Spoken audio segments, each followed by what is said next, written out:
इस वक्त तो पूरे पीओजेके में जो है सड़कें बंद हैं, और इस वक्त भी जैसे हम बात कर रहे हैं तो वहाँ कई शहरों में इंटरनेट सर्विस बंद की हुई है।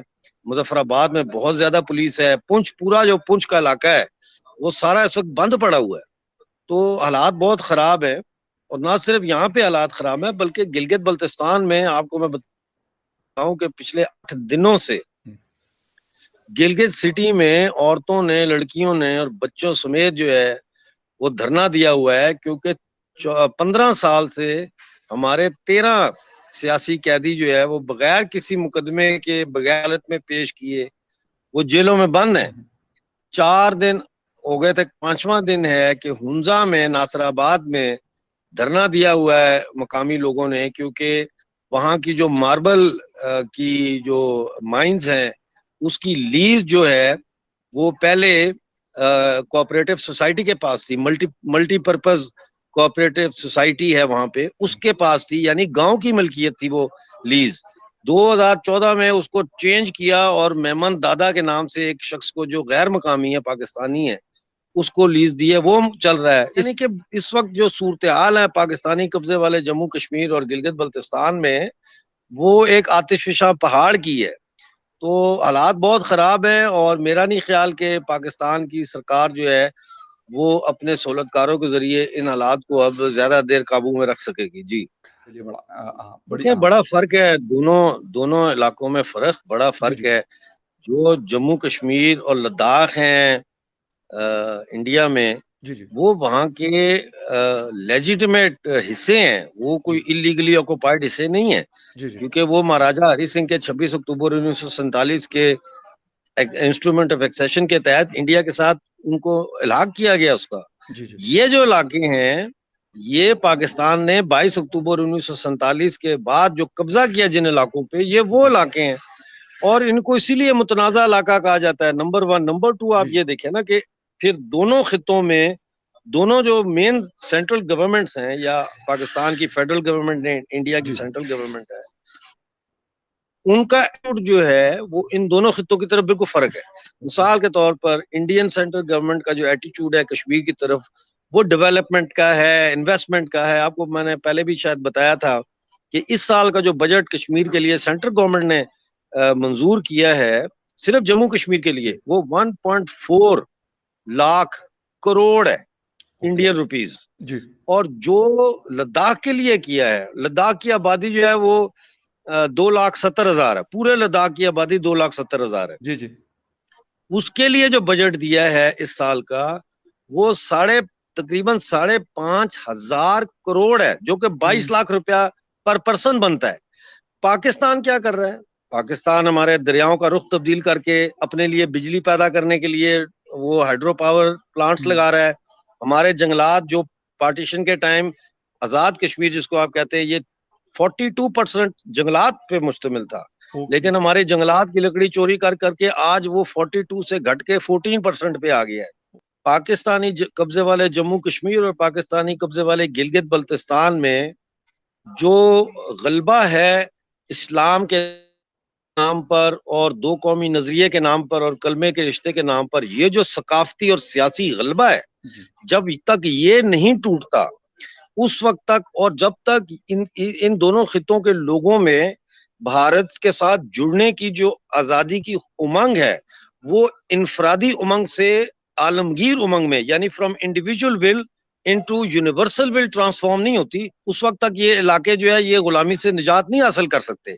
इसीलिए हमारी जो तहरीक है, दिए से दिया जलाओ तहरीक, उसका मकसद ये है कि फर्दन फर्दन लोगों के साथ ये जो गलबा है इसको बेनकाब किया जाए, और लोगों को हकीकत से जानकारी दिलाई जाए, ताकि इस वक्त जो लोगों की एक इंडिविजुअल विल है कि हम इंडिया का हिस्सा वापस बने, वो यूनिवर्सल विल में तब्दील हो।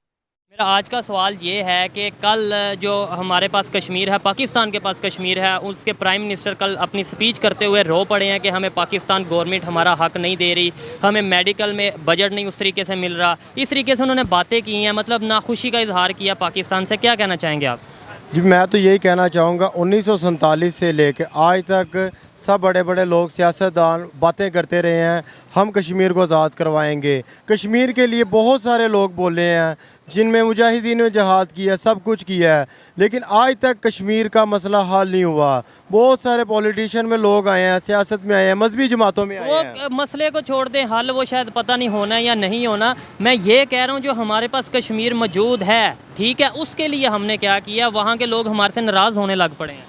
देखें जी, जो कुछ हमसे हो सकता है हम वो कुछ कश्मीर के लिए कर रहे हैं। क्या कर रहे हैं बताएं। हमारी जानें भी हाजिर हैं। जानों से कोई फ़ायदा नहीं ना होगा, जान दे के क्या फ़ायदा है। कोई चीज़ बताएं, कोई ऐसा हमने उनके लिए कुछ अपना बजट बढ़ाया, उन्हें मेडिकल दिया, उन्हें एजुकेशन दी हो, या उनके लिए इंफ्रास्ट्रक्चर बेहतर किया हो, वहाँ पे कोई डैम बनाए हो। सर देखें, जो हमारी आर्मी है, हमारे जो आर्मी के लीडर हैं, वो कश्मीर के लिए अपना जितना हो सकता है हर तरह से कुर्बानी दे रहे हैं। उनको माली इमदाद भी फराहम की जा रही है, जितना हो सकता है। माली इमदाद अगर फ्राहम की जा रही है, इमदाद तो उन्हें चाहिए नहीं, उन्हें तो उनका हक चाहिए। और अगर माली इमदाद फ्राहम की भी जा रही है तो फिर वो क्यों रो पड़ा बेचारा वज़ीर आज़म वहाँ का, हमारा ही वो समझ लें वज़ीर आज़म हमारे ही पाकिस्तान का ही इलाका है जहाँ का वज़ीर आज़म है, वो क्यों रो पड़ा फिर। देखें, वो रो पड़ा है, लेकिन आपको पता है कि हर तरह से आजकल मुल्क के हालात ख़राब हैं। दिन ब दिन महंगाई बढ़ती जा रही है, सबको इसका सामना करना पड़ा है। जहाँ तक जहाद की बात है, वो हम उनके साथ पूरी तरह ताउन कर रहे हैं। महंगाई के सिलसिले में हम भी दो चार हैं, उनको भी हमारे साथ चलना चाहिए। ठीक है, यानी महंगाई के सिलसिले में हम भी भूख से मर रहे हैं, वो भी साथ भूख से मरे। देखें, ये तो सीधी सी बात है कि अभी आपके सामने पाकिस्तान के बहुत सारे हालात ख़राब हैं। पेट्रोल महंगा है, घी महंगा है, और तकरीबन जो भी अशिया है वो और महंगी हैं, मर गई हैं। तो इस तरह की सूरत हाल में हम ये कहते हैं कि जी हम जो इंडिया के पास कश्मीर है वो भी लेंगे, अपने कश्मीर को हम संभाल नहीं पा रहे। जो हमारे पास मौजूद है इस टाइम वो हमारा ही होगा ना, जो हमारे पास मौजूद है वो बात के फैसला है कि वो किसका है किसका नहीं, लेकिन जो इस टाइम हमारे पास मौजूद है वो हमारा हुआ, हम उसे नहीं संभाल पा रहे। दूसरों के घर हम जाके कैसे कह सकते हैं कि ये भी कश्मीर हम लेंगे। देखें, जितना हम अवाम है, हमसे जितना कुछ हो सकेगा हम वही कुछ करेंगे। अवाम का क्या फ़ायदा, अवाम को तो बेवकूफ़ बनाया जाता है, चाहे वो इंडिया की हुकूमत हो या यहाँ की हुकूमत हो। मैं ये समझता हूँ कि अवाम को तो जो बताया जाता है हकीकत में वैसा होता नहीं है। ज़्यादातर ऐसी बात होती है कि अवाम को तो हम कहते हैं हम कश्मीरियों के साथ हैं, ये है वो है। मैं यही कह रहा हूँ कश्मीरियों के लिए किया क्या है, मुझे बस इतना बताओ। वो रो पड़े हैं, वहाँ के वज़ीर आज़म रो पड़े हैं, इससे आगे आप क्या लिमिट जा सकती है। वो क्या मुँह से कहें कि हम पाकिस्तान से खुश नहीं, फिर आप उस पर कुछ करेंगे। सबसे पहले मेरी ये गुजारिश है कि हमारे पाकिस्तान में जितनी भी इंडिया प्रोडक्ट्स हैं, इंडिया का जो कुछ भी है ना, यहाँ से जो भी लोग भी यूट्यूब पे भी उनको सर्च करते हैं, इंडिया से बिल्कुल ताल्लुकात ख़त्म किए जाएं। इंडिया पे यूट्यूब, इंडिया से यहाँ पे कम ही लोग सर्च करते हैं, इंडिया वाले ज़्यादा सर्च करते हैं। इंडिया वाले हमें देखते हैं, वो बाइकआउट कर देंगे ना। वो अगर यूट्यूबर, हमारे यूट्यूबर्स की आपने बात की है, वो बाइकआउट कर देंगे। शायद हमें मसला होगा, उन्हें मसला नहीं होगा। उनकी पता है कितनी आबादी है और वहाँ पे नेट भी फ्री है। मेरे भाई थोड़ी सी रिसर्च किया करें, वहाँ पे नेट भी फ्री है, वो तो चलाते रहेंगे यूट्यूब। उनकी सारी सोच जो है ना वो आइडियोलॉजिकल फिक्सेटेड है। दो तीन उसमें चीजें हैं कि we are the outpost of the Islamic ummah. एक तो ये है प्रॉब्लम। मुझे याद है मुशर्रफ ने कहा था 2002 में, जब एक तकरीबन जंग इंडिया पाकिस्तान की होने वाली थी, वो 13 दिसंबर 2001 इंडियन पार्लियामेंट पे जब अटैक हुआ तो दोनों तरफ से फौजें आ गई थी। खैर वो शुक्र है वो जंग नहीं हुई, लेकिन तब मुशर्रफ ने कहा था कि पाकिस्तान इस्लाम का किला है। ये अब ये सारी सोच जो है ना, इसे कहते हैं सिंबलिज्म, इमेजरी, इसको आप मेटाफर भी कह सकते हैं। Exactly. Why have such metaphors?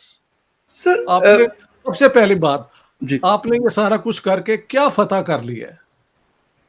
yes, फतह तो जीरो है, जीरो फतह है। जी, कश्मीर के लिए किया था ना, वहां पे भी जीरो है। 3-4 जंगें इंडिया से की, वहां पे भी जीरो रिजल्ट है। तो बात यह है कि इस स्टेट ने कभी आवाम का ख्याल नहीं किया, और जो इनकी इलीट्स हैं वो इतनी करप्ट है। यानी इमरान खान की सारी बातों से मैं शायद डिसएग्री करूं, लेकिन उसने जो करप्शन का मुद्दा उठाया है ना, इशू, वो अपनी जगह बहुत जेन्युइन है। मैं मसलन एग्जांपल देता हूं, आपने पता नहीं कभी सुना ये हुआ कि जब Indira Gandhi lost the elections, हालांकि उसने वो इमरजेंसी लगा दी और हाँ। इंडियन डेमोक्रेसी को नुकसान पहुंचाया, तो दिल्ली में उसके पास घर नहीं था रहने को। ये हाल था। एग्जैक्ट। उनके एक प्राइम मिनिस्टर थे, वो 13-13 दिन के लिए 2 दफा बने हैं, जी। गुलजारी लाल नंदा। वो सियालकोट की हिंदू खत्री फैमिली जो बहुत अमीर थी, नंदा बस सर्विस चलती थी बिटवीन सियालकोट एंड लाहौर उस जमाने में। जी। दैट मैन बिकेम अ भगत। सारी सियासत उन्होंने, और बाद में जो मरने से कुछ साल पहले उनके पास किराया नहीं था, उनको किराए के मकान से निकाल दिया। लाल बहादुर शास्त्री जो हैं, जब उनकी डेथ हुई तो उनके पास बहुत उनके पास पैसे नहीं थे देने के लिए उनकी फैमिली के, उनकी ये प्रॉपर सेरेमनीज करने के लिए। ओके। राइट। और महल मनमोहन सिंह और ये जितने हैं, उनकी आप देखें करप्शन कोई नहीं है। एक और एग्जांपल देख लें, जी। मोदी का एग्जांपल देना कोई मैं इतना पसंद नहीं करता, जी। लेकिन ये जो है ना, तोसा में वो क्या कहते हैं, तोशा गुड्स जो होती हैं, जो बाहर से मिलती हैं, हाँ जी, जी। जी बिल्कुल। प्रेजेंट, वो उसने कहा है कि मैं सारी चीजें जो हैं बच्चियों की और औरतों की पता नहीं एजुकेशन में लगा देता हूँ। एग्जैक्ट। हमारे यहाँ इमरान खान हो या नवाज शरीफ हो, या ये सब वहां पे खरीद लेते हैं जो भी रेट है इनका, और सर आगे बेच भी देते हैं। आगे बेच देते हैं ना। मैं ये कहने वाला था। प्रॉफिट। आप देखें, आम आदमी को ब्लेम करना, गवर्नमेंट को ब्लेम करना, नहीं, आम आदमी को ब्लेम करने से पहले आप देखें कि आपको, आपके वो क्या कहते हैं, रोल मॉडल कौन बन हाँ। रहे हैं। हाँ।